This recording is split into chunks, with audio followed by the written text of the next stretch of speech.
Hello बच्चों, आओ बेटा सॉल्व करते हैं इस क्वेश्चन को। Question is in third A group, जो कि मॉडर्न पीरियोडिक टेबल में 13 ग्रुप है। Thallium Tl shows +1 oxidation state while other members show +3 oxidation state. Why?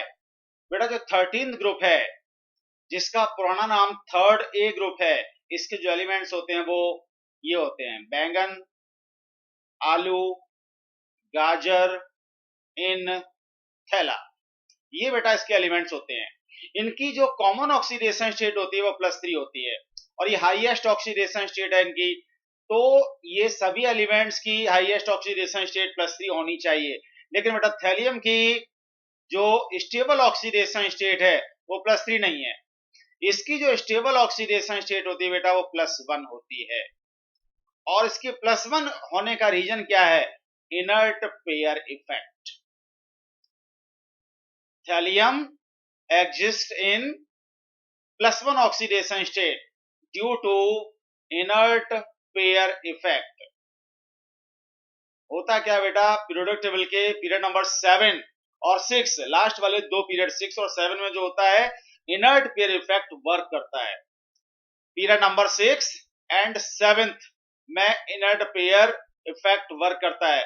मतलब केवल पी ब्लॉक में हम टॉप टू बॉटम जैसे जैसे मूव करते हैं, क्या होता है, लोअर ऑक्सीडेशन स्टेट की स्टेबिलिटी बढ़ती जाती है, हायर ऑक्सीडेशन स्टेट की स्टेबिलिटी कम होती जाती है इनर्ट पेयर इफेक्ट की वजह से।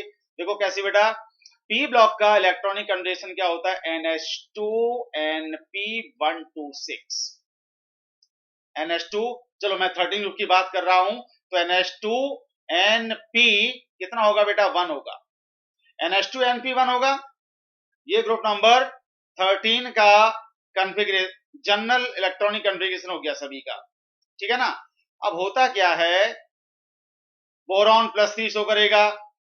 अगर मैं इनको इस तरह से ऑर्बिटल के फॉर्म में रिप्रेजेंट कर दूं, ये इस तरह से रिप्रेजेंट करेंगे। s ऑर्बिटल 1 होता है, p ऑर्बिटल 3 होते हैं, डीजनरेट ऑर्बिटल्स।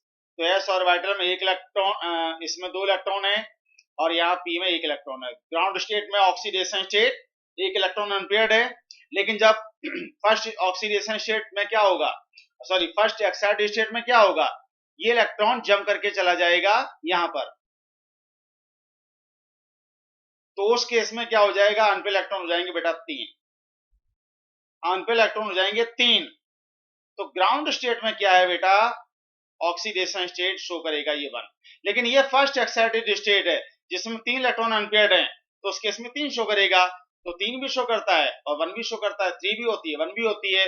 लेकिन थैलियम के केस में ये होता है, ये वाला केस नहीं होता थैलियम के केस में। बाकी सभी में, मतलब बोरॉन, एल्यूमिनियम, गैलियम, इंडियम में ये वाला केस होता है। थैलियम में ये वाला केस होता है, ये वाला केस नहीं होता ऊपर वाला। रीजन क्या है? ये जो NH2 इलेक्ट्रॉन पेयर है, समझना बेटा, इनर्ट पेयर इफेक्ट का मतलब the reluctance of NH2 electrons, the reluctance of NH2 electrons in the bond formation is called inert pair effect, is called inert pair effect। बहुत सिंपल सी बात है कि जब ये बोरॉन का 1 इलेक्ट्रॉन है, ध्यान देना बेटा, बोरॉन के केस में या इंडियम के केस में या गैलियम के केस में या एल्यूमिनियम के केस में, जो ये इलेक्ट्रॉन है 1 Np में, ये जब बॉन्ड बनाता है तो एनर्जी रिलीज होती है।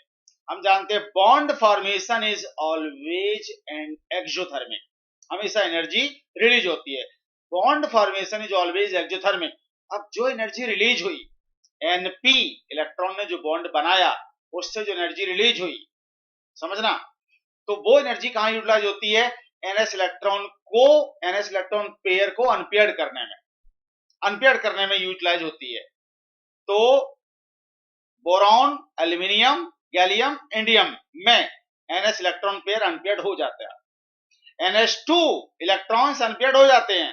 लेकिन थैलियम में क्या होता है, जब Np इलेक्ट्रॉन बॉन्ड बनाता है तो जो एनर्जी रिलीज होती है वो इनसफिशिएंट होती है इस इलेक्ट्रॉन पेयर को अनपेयर्ड करने में, इनसफिशिएंट होती है। इसलिए ये जो इलेक्ट्रॉन पेयर है, ये पेयर के फॉर्म में रहता है, अनपेयर्ड हो ही नहीं पाता है। मतलब ये NH2 इलेक्ट्रॉन्स बॉन्ड फॉर्मेशन में पार्टिसिपेट करते ही नहीं है, इसी को बोलते हैं इनर्ट पेयर इफेक्ट। इसीलिए थैलियम +1 शो करेगा, +3 शो करेगा ही नहीं। तो सीधा रीजन क्या आया बेटा, इनर्ट पेयर इफेक्ट। तो जो फाइनल आंसर होगा बेटा इस क्वेश्चन का ऑप्शन नंबर 2 होगा, इनर्ट पेयर इफेक्ट। ये जो मैंने ट्रिक बताई बेटा, यहाँ पर ट्रिक थी बैंगन, आलू, गाजर इन थैला, boron, aluminium, gallium, indium, thallium, इनको लर्न करने की ट्रिक थी। Hope you understand. Thank you very much.